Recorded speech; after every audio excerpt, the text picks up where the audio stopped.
Police are still looking for a suspect after a stabbing in downtown Spokane prompted the Mobius Discovery Center to go into lockdown temporarily. What new information police have released so far? Cloudy and warm again tomorrow, but as we get to Mother's Day, we're talking a round of rain returning to the region. I hope this new Pope is also can be the same or better. Pope Leo XIV held his first Mass at the Sistine Chapel today. How his family is reacting to his new role as the head of the Catholic Church. Good evening and thank you for joining us for KREM 2 News at 5 tonight. I'm Mark Hanrahan. We start with continuing coverage tonight. No arson charge for a woman accused of setting a fire in North Spokane.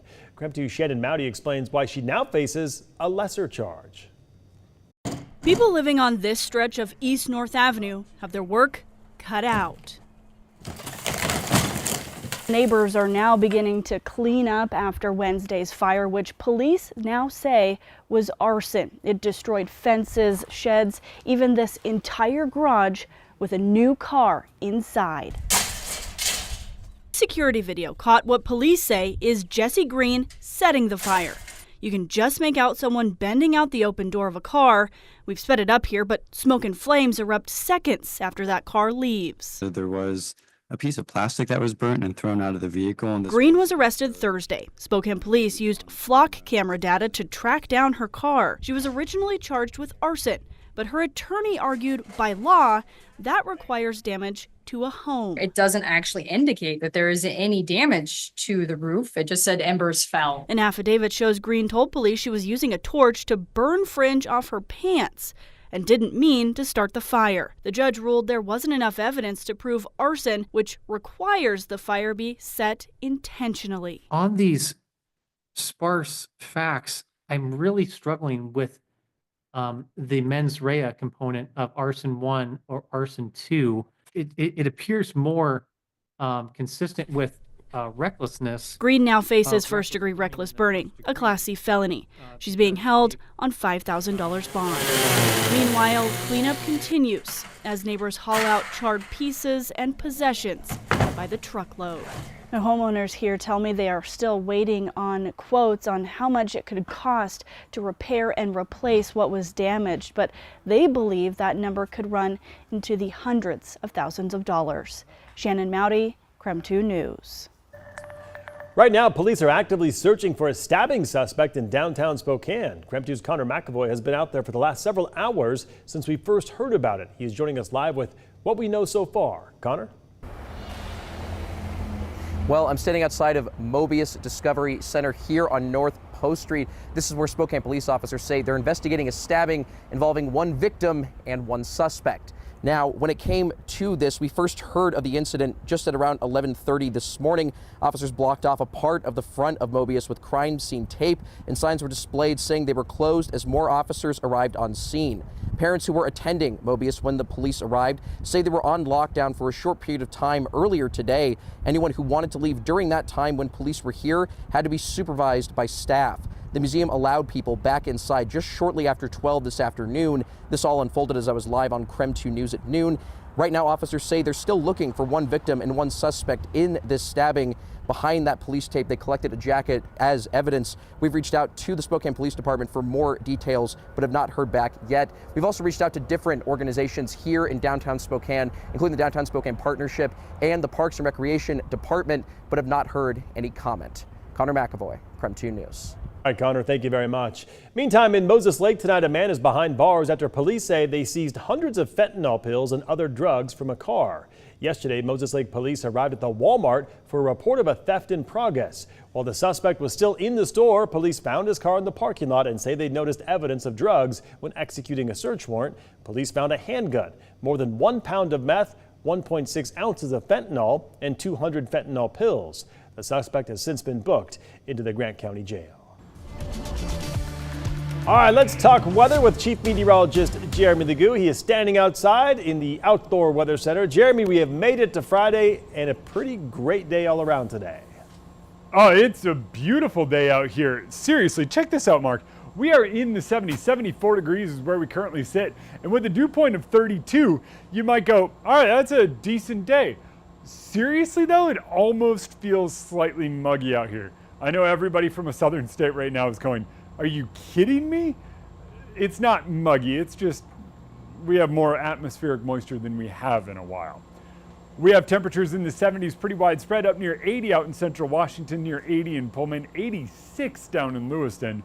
A real warm one. That cloud cover kind of quelled some of that heat that we would have experienced here in Spokane or up in Sandpoint.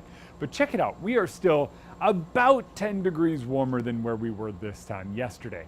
That's a big shift, all thanks to getting back under that ridge of high pressure. And that ridge of high pressure likely lasts into the day tomorrow. Let's just go ahead and do the forecast. But we are going to have some disturbance running under it. So I think we wind up with a mix of clouds and sun, very similar to today. By Sunday, we wake up to scattered showers, and those scattered showers persist through a good chunk of the day, unfortunately. I know it's Mother's Day, and I tried as hard as I could to find a dry forecast, but eastern Washington, North Idaho, it just looks like we wind up with these scattered showers throughout a good chunk of it. Because of that, temperatures also dip. 78 tomorrow, 62 on Sunday, and likely staying pretty similar early next week. All right, sounds good. Jeremy will check back in with you later in the show. Meantime, across America tonight, U.S. trade talks with China are set to get underway after both sides raised tariffs, sparking a trade war. China just one of as many as 24 trade negotiations currently underway. President Trump hinted on social media today that he is open to lowering tariffs on Chinese imports from 145% to 80% if Treasury Secretary Bessent sees fit. But White House officials cautioned change comes on the outcome of the talks.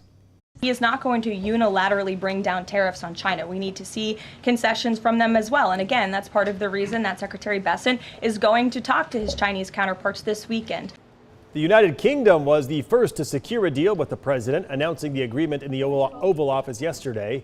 The administration says several other new deals are close to being completed. New in Washington state this week, Governor Bob Ferguson signed the state's first ever rent control law. The new law caps annual rent increases at 7% plus inflation or 10%, whichever is lower. It also puts a 5% cap on mobile and manufactured home rents. Supporters say it's a lifeline, preventing some of the most excessive rent increases. But the Rental Housing Association of Washington says this law could make the state's housing crisis even worse. It disincentivizes folks to build new housing in our state, and it tells existing housing providers that they're not welcome to do business here. The law believed the market will shrink and prices will ultimately go up. And Washington state can now prohibit the sale of gun magazines considered to be high capacity. Supreme Court on Wednesday. State Attorney General Nick Brown says prohibiting the sale of magazines that hold more than 10 rounds will save lives. Gun rights advocates say the 2022 law violates the state and U.S. constitutions. They argue the ban is an infringement on the right to bear arms, but the state argued a magazine is not part of a firearm, and the majority of justices agreed. New funding means some major upgrades at Washington airports. Here at home, get ready for 3 more gates at the Spokane International Airport. $1 billion to fund another round of expansion. With the money, they'll also be able to expand the Concourse C by more than 70,000 square feet. The money is coming from the Infrastructure Investment and Jobs Act. The program is giving $14.5 billion to airports all across the country. Pullman Moscow is getting $4.5 million. Pappy Boydenton out in Coeur d'Alene will get $2.6 million. And Sandpoint, Deer Park, and a few other small inland Northwest airports will get about $500,000 as well. And speaking of the Spokane International Airport, this week they announced they are rebranding. Take a look at this logo. If you remember, the old logo was an S with a plane in it. GEG says this new logo is part of the terminal renovation and expansion plan. They wanted to reflect the new and modern airport, they said. If you have any lithium-ion batteries you don't want anymore, you can get rid of them this Saturday at the Northtown Mall parking lot. The event starts at 9 a.m. and is a way for the community to safely dispose of any of these batteries and reduce dangerous waste and disposal. There have been several battery-related fires recently. Lance Dahl, the fire marshal for the Spokane Fire Department, says they're very difficult to extinguish and pose significant additional risks to firefighters. They are also risks for homes and businesses, he said.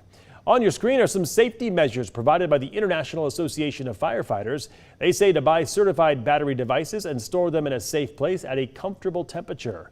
Also, don't leave batteries charging overnight and keep them separate from one another.